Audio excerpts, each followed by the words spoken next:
पाक फौज ने वाज़ेह तौर पर कहा है कि मुल्क में मार्शल लॉ का कोई इम्कान नहीं। अंदरूनी शरपसंदों और बैरूनी दुश्मनों की कोशिशों के बावजूद पाक फौज जनरल आसिम मुनीर की क़यादत में मुत्तहद थी, है और रहेगी। मौजूदा सूरत हाल पर आर्मी के किसी अफसर ने इस्तीफा नहीं दिया। मुल्क की मौजूदा कशीदा सियासी सूरत हाल पर पाक फौज का दो टोक मौक़िफ़ सामने आ गया। DGISPR मेजर जनरल अहमद शरीफ चौधरी ने साफ कह दिया कि मुल्क में मार्शल लॉ का सवाल ही पैदा नहीं होता।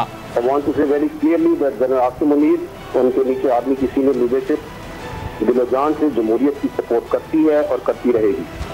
मार्शल लॉ का कोई सवाल ही पैदा नहीं होता है। पाक फौज के तर्जुमान ने पुरजोर अंदाज में कहा कि अंदरूनी शरपसंदों और बैरूनी दुश्मनों की कोशिशों के बावजूद फौज जनरल आसिम मुनीर की क़यादत में मुत्तहद थी, है और रहेगी।